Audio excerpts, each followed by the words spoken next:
Corona का मुश्किल दौर शायद आप अभी भी नहीं भूल पाए होंगे कि कोरोना ने कई लोगों की ज़िंदगी में कितने बड़े जख्म दिए हैं।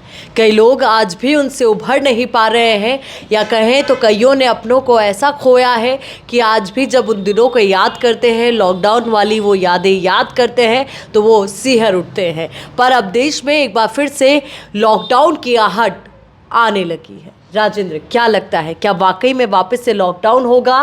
क्या एचएमपीवी वायरस को फैलने से नहीं रोका गया तो ये अपना कहर बर पाएगा? बिल्कुल, कोरोना जैसे आपने कहा कि कोरोना इस कदर आया था कि लोग उसको अभी भी भूल नहीं पाए हैं। और वहीं 2021 में आया था और अभी 25 चल रहा है, 25 लग चुका है। और 25 लगते ही एक नया वायरस जो अभी चल ही रहा है, जिसमें राजस्थान में भी मेरे हिसाब से कोई मामला आ भी गया है। बिल्कुल, 2019 का न्यू ईयर का टाइम था, मुझे याद है अच्छे से, जब कई लोग न्यू ईयर पार्टी सेलिब्रेट कर रहे थे, नए साल के लिए बधाइयाँ दे रहे थे, पर उन्हें नहीं पता था कि 2019 के बाद क्या उनकी लाइफ में बड़ा चेंज आने वाला है। और आपने जैसे कहा कि 2020-21 का ये दौर था जब कोरोना अपना कहर बरपा रहा था, और 2025 अभी चल रहा है। कुछ आप बताओगे हमारे दर्शकों को कि बाड़मेर में क्या हालात थे जब पहली बार कोरोना के बारे में सुना था? तो कई लोगों ने फर्स्ट वेव में उसे लाइटली नहीं लिया था। फर्स्ट वेव में सब थोड़ा सा प्रिकॉशंस ले रहे थे, पर सेकंड वेव जब आई तब हमने देखा कि लोग डरे हुए थे। नहीं, पहली बार मैं बाड़मेर ही रहता हूँ, तो मेरे पर लेके मैं बताता हूँ कि जब कोरोना आया, मुझे याद है कि मेरी 12th उस टाइम मेरे 12th का अंतिम एग्ज़ाम था, और उसी दिन ही एग्ज़ाम ख़त्म हुआ और उसी शाम को है जो ये अनाउंसमेंट हो गया कि लॉकडाउन लगने जा रहा है, 1 दिन का लॉकडाउन। ये मन में ख्याल नहीं आया था एग्जाम से पहले ही अनाउंसमेंट हो जाता तो? नहीं, एग्ज़ाम अच्छे से दे दिया था, लेकिन एक बार लग गया कि लॉकडाउन क्या, क्योंकि पहले लॉकडाउन ये सुना ही नहीं था कि पूरा भारत भी कभी बंद हो सकता है।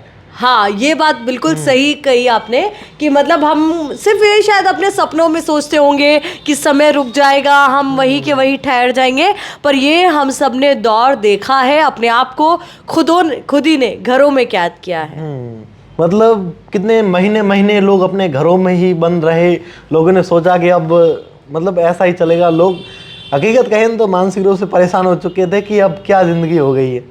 डर भी लग रहा था, कहीं कोई वायरस की चपेट में ना आ जाए। कहीं हम सुन लेते थे ना मोहल्ले में इसको कोरोना हो गया है, तो लोग शायद उस गली से निकलना छोड़ देते थे। लोग घर से बाहर नहीं निकलते थे। मेरी बात कहूँ, मैंने फर्स्ट लॉकडाउन जो लगा वो सरहदी जिला जैसलमेर में बिताया, मेरा ननिहाल है वहाँ पे।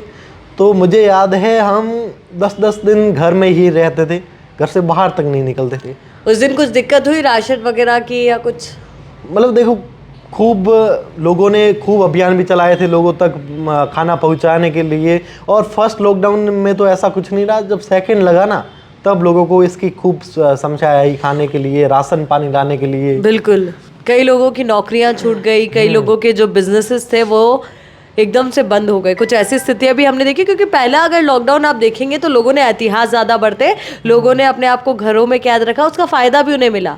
उस दौरान हम देखें तो मौतों के आंकड़े ज़्यादा नहीं थे, पर सेकेंड वेव जब आई तो लोगों को लगा हाँ पिछली बार भी कोविड आया था, ज़्यादा कुछ खास हुआ नहीं, हम ज़बरदस्ती डर गए थे।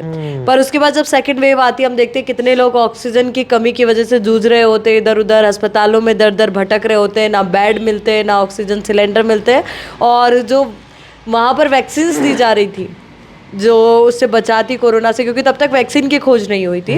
तो उस दौरान भी लोग कितने ज़्यादा मतलब इधर उधर भटक रहे थे। देखिए, अब लोग ज़्यादा वो लोग इस वायरस से डर रहे हैं जिसने कोरोना में अपनों को खोया है। वो लोग ज़्यादा डर रहे कि एक बार फिर ऐसा आ गया और पूरा भारत बंद हो गया, लॉकडाउन, घर लोग अपने घरों में पैक हो गए, तो फिर क्या हालात बनेंगे। बिल्कुल सही कह रहे हो राजेंद्र आप, क्योंकि अगर हम देखिए कोरोना की जो वेव्स आई उसके बाद हम लोगों ने काफ़ी कुछ सीखा, बहुत कुछ लोग इससे संभले भी हैं, पर हाँ कई लोग ऐसे भी हैं जो अभी तक उभर नहीं पाए। तो यही वजह है कि जब एचएमपीवी वायरस की एक बार फिर से आहट सुनाई देने लगी है, एक बार फिर से लगने लगा है कि क्या वापस से देश लॉकडाउन की ओर आगे बढ़ेगा, क्योंकि हम कहीं माने या ना माने, क्योंकि अभी तक भी आम लोग सोच रहे कुछ नहीं होगा, जैसे कोरोना आया गया, पर आप उनसे पूछिए जिन्होंने अपनों को खोया है। बिल्कुल। और देखिए अभी तक इसमें पहले तो लगभग राजस्थान में ये पहला मामला है। हाँ, अभी राजस्थान में एक पहला मामला है और 6 महीने की बच्ची HMPV वायरस से संक्रमित पाई गई है। और इसमें बच्चे ही, हालांकि शुरुआत में बच्चे ही हो रहे हैं संक्रमित। हाँ, ये भी बात बिल्कुल सही कह रहे हो राजेंद्र आप, क्योंकि अब तक लगभग 13 मामले सामने आए। अधिकतर अगर हम देखें तो बच्चों को ही ज्यादा अपने चपेट में ले रहा है। और स्वास्थ्य विभाग का भी यही कहना है कि ये हवा से, सांस लेने से फैलता है। तो हवा में इसके जो कीटाणुज है, जो वायरस है, वो मौजूद रहता है। जब आप इसकी चपेट में आते हैं तो ये आपको अपना शिकार बना लेता है। पर आप सोचिए, छोटे छोटे बच्चे जो इसका शिकार बन रहे हैं, उनके जो पेरेंट्स हैं उन पर क्या बीत रही होगी। कई बुजुर्ग भी है, एक बार वो आंकड़ा भी हम अपने दर्शकों को बता देते हैं कि कहाँ पर कितने मामले सामने आए। तब तक आप HMPV के बारे में थोड़ा सा संक्षिप्त में जानकारी हमारे दर्शकों को दीजिए कि शुरुआती लक्षण क्या है। देखिए बिल्कुल, ये जो वायरस है वह चीन से ही आया है। और जैसे कोरोना आया जिसमें खांसी जुकाम, जैसे हालांकि सर्दियों में तो होता ही है। हाँ। तो लोग उसे नॉर्मल ही रहते हैं। यही वजह है कि ये फैल जल्दी जाता है। एहतियात सर्दियों में नहीं ही बरतना। फैलता है ज्यादा। और यह भी शुरुआत में जैसे ही 2025 लगा और इन दिनों में एक आधा मामला सामने आया, और उसके बाद अब मामले हैं देखिए किस तरीके से बढ़ते जा रहे हैं बच्चों में। और ये भी बात देखने लायक है कि कोरोना बूढ़े और बुजुर्ग लोगों में ज़्यादा होता था, और ये जो वायरस है बच्चों में ज़्यादा हो रहा है। हाँ, कोविड का मतलब शिकार कई जवान लोग भी हुए। हमने देखा किस तरीके से, नहीं, हुए जो तो सुना काफी लोग हैं। हाँ, कि कई लोग कैसे मतलब हंसते खेलते, जिनके बारे में सोच भी नहीं सकते थे, कोरोना की चपेट में आए और इस दुनिया को अलविदा कह चुके थे। अब आपको बता दें कि कहाँ कहाँ पर पहला मामला आया और कहाँ से इस मामले की शुरुआत हुई। तो पहला मामला अगर हम हिंदुस्तान में बात करें तो 6 जनवरी को आया था। ये आया था कर्नाटक में, जहाँ पर 8 महीने का बच्चा इस वायरस से पॉजिटिव पाया गया। दूसरा मामला अगेन 6 जनवरी को ही आता है, सेम तारीख को आता है, और ये भी कर्नाटक में आता है। यहाँ पर 3 महीने की बच्ची इससे संक्रमित। फिर तीसरा मामला आता है 6 जनवरी को गुजरात में, 2 महीने का बच्चा। चौथा मामला भी 6 जनवरी की तारीख। आप देखेंगे कि बहुत सारे जो मामले हैं 6 जनवरी को आए। ये गुजरात के बाद बंगाल में अपने पैर पसारता है। 5 महीने का बच्चा यहाँ पर पॉजिटिव पाया जाता है। गुजरात में 2 महीने का बच्चा। तमिलनाडु में भी 6 जनवरी को ही मामला सामने आता है। 69 साल का एक पुरुष। ये देखेंगे कि आप एक बुजुर्ग को अपनी चपेट में यहाँ पर आ गया चपेट में, बिल्कुल। हाँ, चेन्नई का मामला है 6 जनवरी का ही। यहाँ पर 45 साल का पुरुष भी इसकी चपेट में आता है। 7 जनवरी को नागपुर, 13 साल की बच्ची और 7 साल का बच्चा पॉजिटिव पाया जाता है। 8 जनवरी को जांच की जाती है। मुंबई में 6 महीने की बच्ची पॉजिटिव पाई जाती है। 9 जनवरी को यूपी में एक 60 साल की महिला, गुजरात में एक 8 साल का बच्चा और 80 साल का पुरुष।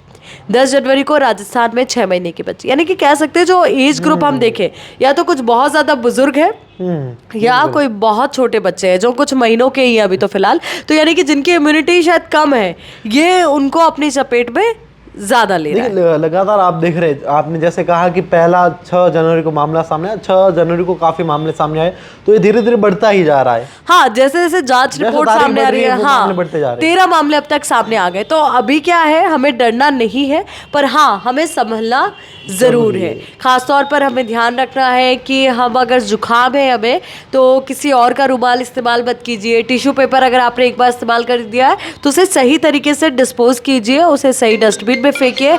और उसके बाद ये तमाम चीजें जिनका खासतौर पर आपको ध्यान रखना है, पौष्टिक आहार का सेवन करना है। हाँ, मास्क पहन के रखिए, क्योंकि सांस लेने से ही फैल रहा है। और राजेंद्र, कहीं ना कहीं आपने इतनी रिपोर्टिंग की है, कोविड टाइम भी आपने देखा है, क्या लगता है आम लोगों की सहभागिता से ये ठीक होगा सब कुछ? बिल्कुल, जैसे हुआ ही कोरोना, आपने भी देखा किस तरीके से लोगों ने अपनी पूरी सहभागिता दिखाई। प्रत्येक बच्चे ने, बुजुर्ग बूढ़े ने, सबने अपनी सहभागिता दिखाई, तब कोरोना से हम बाहर निकल पाए। बिल्कुल उसी तरीके से यह कोई भी मतलब किसी भी वायरस की बात करो, जब अब हम खुद संवरेंगे, हम खुद देखेंगे कि इससे कैसे बचा जा सके, फिर ही हम उससे बाहर निकल पाते हैं। बिल्कुल, इसकी चेन को ब्रेक करने के लिए ज़रूरी है कि हम खुद आगे आए। सबसे पहले अपना ख्याल रखें, अपनों का ख्याल रखें, और सभी को इससे बचना है, ये ध्यान रखें। क्योंकि अगर डॉक्टर्स कुछ एडवाइजरी जारी करेंगे आगे, तो वो भी हम आपको जानकारी देंगे। पर हाँ, अभी आपको फिक्र करने की ज़रूरत नहीं है, क्योंकि स्वास्थ्य विभाग भी कह रहा है कि हाँ, हम पूरी तरीके से तैयार है। बिल्कुल, कोरोना का डट के सामना किया तो फिर अब तो तैयार रहना ही अब तो तैयार है ही। तमाम माकूल इंतजाम भी है, तमाम व्यवस्थाएं भी है, और सरकार की कोशिश यही है कि इसको जल्द से जल्द कंट्रोल किया जाए और इसके मामले आगे ना बढ़े। चलिए अब हमें दीजिए इजाजत, नमस्कार। शुक्रिया।